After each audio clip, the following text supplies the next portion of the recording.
కానీ ఒక హైకోర్టులో ఆల్రెడీ బిల్లు పెండింగ్ ఉంది. తీర్పు పెండింగ్ ఉన్న టైంలో ఇంత హడావిడిగా, ఇంత హుటాహుటిన ఎందుకు ఎన్నికలు నిర్వర్తించాల్సిన పరిస్థితి వస్తుంది? అది కూడా 17% అంటే గతంలో పోనీ పాత పద్ధతి అనుకుంటే 23% మీరు ఇవ్వాల్సింది.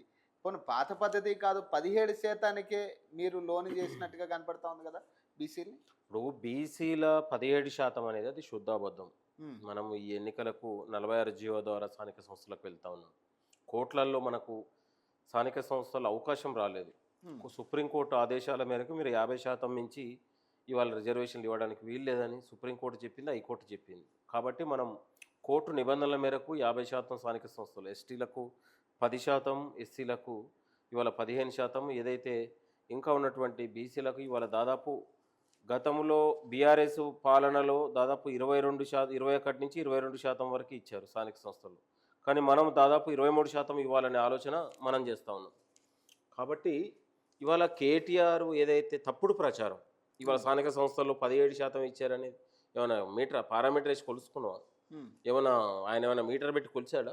హ్మ్. వివిధ జిల్లాలలో మళ్ళీ చెప్తా ఉన్నాను తెలంగాణ ప్రజలందరికీ, ఇవాళ రిజర్వ్డ్ ఏరియాలో, ఎస్టీ రిజర్వ్డ్ ఏరియాలో అక్కడ ఉన్నటువంటి బీసీల శాతం కొంచెం తక్కువకు వస్తుంది. హ్మ్. దాదాపు 234 గ్రామ పంచాయతీలు ఇలా మున్సిపాలిటీలో విలీనమైనాయి.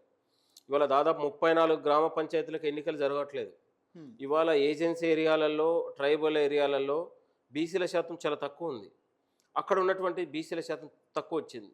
కాబట్టి రిజర్వ్ ఏరియాలో, ట్రైబల్ ఏరియాలో, ఏజెన్సీ ఏరియాలో కేటీఆర్ కలుపుకొని ఇవాళ బీసీలకు 17% వచ్చిందని మాట్లాడితే అది శుద్ధాబద్ధం. హ్మ్. ఎందుకంటే మరి గతంలో అంటే వివిధ జిల్లాలు అర్బన్‌లో బీసీల పాపులేషన్ పెరుగుతుంది. మరి కొంచెం బీసీల జనాభా మీరు తీసిన వ్యక్తులు మీరు. ఇప్పుడు బీసీల జనాభా లేదా బీసీల జనాభా ప్రాతిపదికన ఒక సర్వే కులగణన సర్వే అని మీరు నిర్వర్తించిన వ్యక్తులు మరి ఎందుకు దాన్ని పబ్లిక్ డొమైన్‌లో పెట్టట్లేదనేది పెద్ద క్వెషన్ అది. ఇప్పుడు దీనికేం చెప్తారు? పబ్లిక్ డొమైన్ అంటే ఇవాళ బీసీలో ఉన్నటువంటి ఆర్థిక వ్యవస్థ కావచ్చు, ఉన్నటువంటి వాళ్ళకు సోషల్ క్యాస్ట్ కావచ్చు, ఇవాళ ఈక్వేషన్స్ కావచ్చు. కొంత వ్యక్తిగత గోప్యత కూడా అవసరం ఉంది. ఎందుకంటే వాళ్ళ భద్రత, వాళ్ళ వివరాలు కూడా గోప్యత ఉంచవలసిన బాధ్యత ప్రభుత్వాలది ఉంది. దేనికి అంత గోప్యత పెట్టాల్సిన ఎందుకు అవసరం? గతంలో 2011లో కూడా ఇవాళ సెంట్రల్ గవర్నమెంట్ మనం కాంగ్రెస్ ప్రభుత్వంలో చేసినప్పుడు కూడా వివరాలు మనము గోప్యతగానే చూసింది. గతంలో కోర్టులు కూడా వ్యక్తిగత గోప్యతను వ్యక్తిగత వివరాలను కూడా బహిర్గతం చేయడానికి లేదు. ఇది సామాజికంగా రాజకీయ కోణంలో రకరకాల ఇవాళ అవకాశాలు వేరే తప్పుదారి పట్టించే అవకాశాలు ఉంటాయి కాబట్టి వ్యక్తిగత ఇప్పుడు నీ వివరాలను మొత్తం నీ నెట్లో పెడితే ఏముంటుందండి వాళ్ళకు? నీ ఆస్తి ఎంత నీదని వ్యక్తిగత భద్రత కూడా ప్రభుత్వాలు కాపాడాల్సిన బాధ్యత కదా. వాళ్ళ స్థితిగతిని బట్టి ప్రభుత్వాలు చేస్తుంటాయి. హ్మ్. ఇవాళ బీసీల శాతం ఇప్పుడు దాదాపు 56% తీసుకొచ్చినాం అనుకో, 50% వాళ్ళకు వివిధ కోణాల్లో విద్యా ఉద్యోగాలలో అన్నిట్లో కూడా దాదాపు మనం ఏం చేయాలనేది ప్రభుత్వాల దగ్గర ఒక నివేదిక ఉంటుంది. హ్మ్. కాబట్టి దీన్ని పదే పదే వ్యక్తిగత ఇప్పుడు మనం చట్టబద్ధంగా చేసిన వివరాలను గతంలో డెడికేషన్ కమిషన్ వివరాలు పూర్తిగా శాంతకుమార్ గారికి అప్పుడు వివరించారు. అవి ఉన్నటువంటి ప్రభుత్వాల దగ్గర నివేదిక ఉంది, అన్నీ ఉన్నాయి. వ్యక్తిగత కారణాలతోని, భద్రత కారణాలతోని వాళ్ళకు ఉన్నటువంటి రాజ్యాంగ హక్కులో ఇది ఒక భాగం నేననేది. హ్మ్. దీన్ని వ్యక్తిగత వివరాలు, కులాల వివరాలు ఎందుకు బయట ఇవన్నీ ఒక తప్పు ప్రచారం అంటే పోనీ నేననేది. ఏకగ్రీవం విషయంలో కూడా మీరు స్పెషల్ ఫోకస్ పెట్టినట్టుగా కనపడుతుంది కదా ఇప్పుడు జరుగుతున్న చర్చలు బట్టి. గ్రామాలలో పోటీ ఆధిపత్యం వచ్చి, డబ్బులు, మద్యం విచ్చలవిడిగా వచ్చి, గ్రామాలలో ఐక్యత కూడా పెడదారిని బట్టే ఉంది. మనుషులుగా కలుస్తున్న వాళ్ళు ఇట్లా ఉన్నటువంటి పోటీ పడి డబ్బులు పెట్టుకునే కంటే, గ్రామాభివృద్ధి కోసం ఊరంతా ఒక దగ్గర కూర్చొని, మా సర్పంచ్‌కి ఓ 10 లక్షల ఒక ఏకగ్రీవం అయితే, ఇవాళ ప్రభుత్వం ఇచ్చే 10 లక్షల రూపాయలు గ్రామాభివృద్ధికి ఒక లైబ్రరీ కట్టుకోవచ్చు, ఒక స్కూల్‌ని డెవలప్ చేసుకోవచ్చు, ఒక గుడిని డెవలప్ చేసుకోవచ్చు.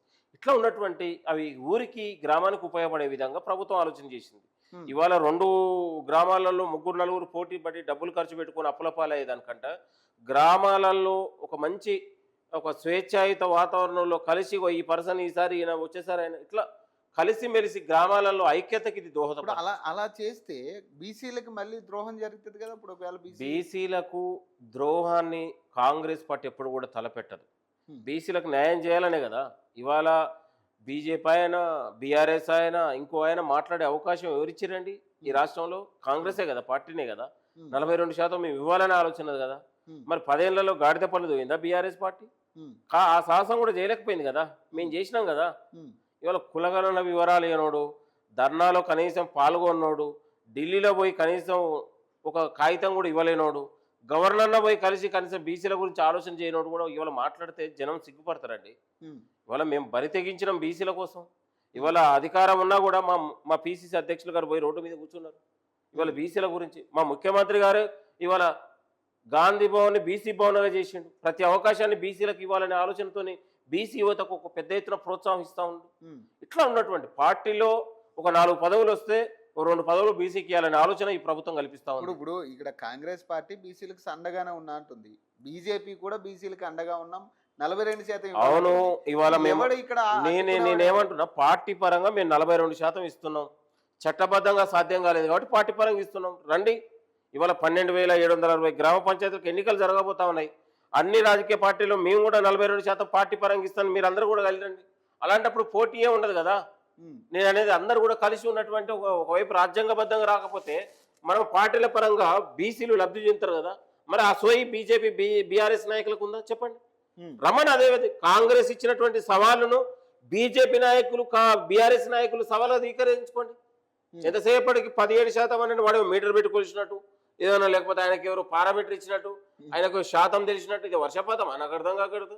బీసీల జనాభా 17 అనేది ఏదో జోక్ లాగా ఉందండి నేను అనేది. అఖిల పక్షాన్ని మీరు తీసుకెళ్లే ప్రయత్నం అఖిల పక్షం ఏమన్నా చంటి పిల్లలా అండి చంకలేసుకొని పోవడానికి? ఇప్పుడు సోయి ఉండాలనా? ఒక 10 ఏళ్ళు పాలించినటువంటి పార్టీకి సోయి లేదు, నేషనల్ పార్టీకి ఉన్నటువంటి సోయి లేదు. వాళ్ళు ఏమన్నా చిన్నపిల్లలా, పాలదాకి పిల్లలా సంకలేసుకొని పోవడానికి? ఏంటండి నాకు అర్థం కాకూడదు. ఒక యుద్ధం జరుగుతుంది తెలంగాణలో, అన్ని వర్గాలు రోడ్ల మీదకి వస్తున్నాయి. కనీసం బీసీలో మమ్మల్ని తీసుకోపో, నువ్వు ఒక పిలుపునిస్తే రావాలి, నీకెందుకు లేదు సోయి? నువ్వే మమ్మల్ని తీసుకోపో, మీరే తీసుకెళ్ళట్లేదు. అవును, నేనేమంటున్నా 8 మంది బీజేపీ ఎంపీలు గెలిచారు, 2 కేంద్ర మంత్రులు ఉండు. మీకు నిజంగా సిగ్గుంటే మమ్మల్ని తీసుకోపో, మీకెందుకు లేదు ఆ సోయి? మేము పిలిచడం మేమేంది, మీరే రండి, మేము మా ప్రధానమంత్రి దగ్గర తీసుకుపోతాం, రండి మీరు రండి అంటే మేము యాడిగా పరుగు పెట్టుకుంటాం. అంటే బీజేపీ ద్రోహం చేస్తున్నట్టు తెలిసిపోతుంది కదండి. మనం ఎవరేం కుట్రలు చేస్తే తెలిసిపోతుంది కదా. వాళ్ళేమో మిమ్మల్ని అంటున్నారు కదా. ఇప్పుడు చట్టాలని ప్రభావితం, ఏసీబీలని, సిబిఐని, ఈడీలని, ఇవాళ మొత్తం కూడా కోర్టులని, జడ్జీలని, గవర్నర్ని, ఇవాళ మనం గవర్నర్ వ్యవస్థని ఎంత ఉన్నటువంటి పతాక స్థాయికి పతన వ్యవస్థ తీసుకెళ్లారో మనం చూసినాం కదా. దేశవ్యాప్తంగా ఉన్నటువంటి గతంలో తమిళనాడు లాంటి, మహారాష్ట్ర లాంటి ఎన్నో రకాలుగా మనం చూసినాం ఎట్లా కుప్పగొల్చారు, ఏంది వాళ్ళకు అనుకూలంగా ఉన్నాయని. ఇవాళ గవర్నర్ వ్యవస్థ గురించి తెలిస్తే చాలా సిగ్గు అనిపిస్తుంది.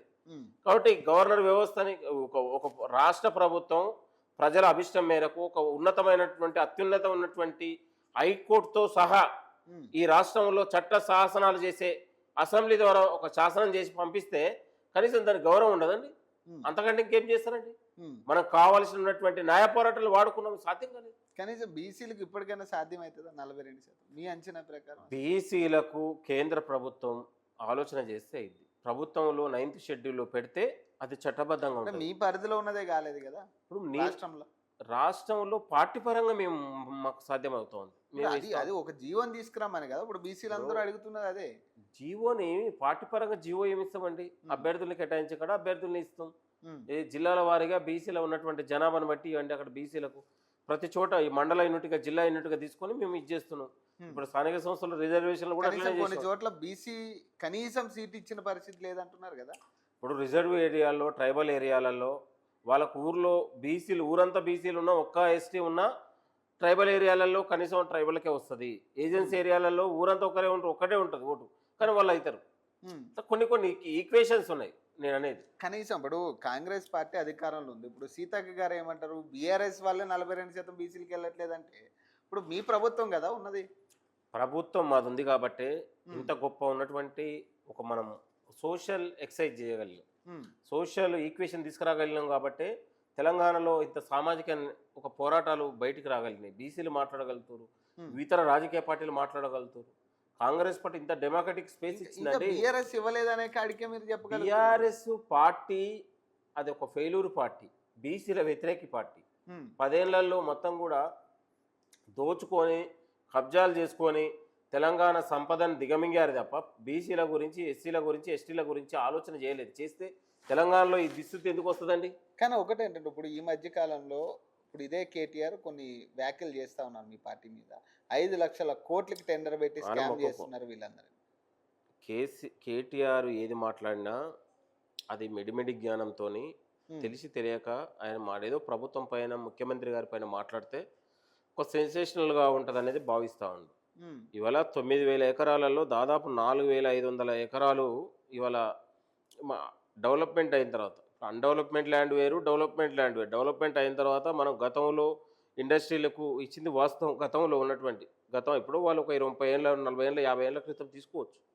కాబట్టి ఇప్పుడు వాళ్ళు ఉన్నటువంటి మనం పొల్యూషన్ రహిత హైదరాబాద్ను తయారు చేయాలనుకున్నాం, రెడ్ జోన్ మొత్తం కూడా తరలించాలనుకున్నాం అవుటర్ అవతల. కాబట్టి అనివార్యంగా ఇక్కడ ఉన్నటువంటి పొల్యూషన్ని మనం అరికట్టాలి, అభివృద్ధి చేయాలనే ఆలోచనతో మనం తీసుకొచ్చినాం. దానికి కూడా ఏమో దారిలో పోయి దానాయకు ఫ్రీగా ఇచ్చినలాగా ఉచితంగా ప్రభుత్వ భూములు ఇచ్చిందలా మాట్లాడితే ఎట్లా అండి? ఇవాళ ఉన్నటువంటి మార్కెట్ విలువ ప్రకారం మనం రిజిస్ట్రేషన్ వాల్యూ ప్రకారం తీసుకొనే ఇవాళ వాళ్ళకు ఉన్నటువంటి భూముల్ని మనం ఇవ్వాలనే ఆలోచన చేసింది. ఇవాళ తెలంగాణ ఇండస్ట్రియల్ కార్పొరేషన్ ఏదైతే ఇచ్చిందో వాళ్ళు ఇచ్చినటువంటి నివేదిక ప్రకారం అధికారులు, ఐఏఎస్ అధికారులు, సీనియర్ అధికారులు దాని మీద పూర్తి అవగాహనతో ఎక్సైజ్ చేసి ప్రభుత్వానికి ఇచ్చినటువంటి పరిస్థితి. దాని మీద ఎక్కడ కూడా కుంభకోణం కానీ అవినీతి కానీ అవకాశం లేదు. కావాలని బీఆర్ఎస్ పార్టీ, కేటీఆర్ లాంటి వాళ్ళు దీనిపైన అసత్య ప్రచారం చేస్తూ ఉన్నారు. గతంలో మనం చూడలేదా? ఇవాళ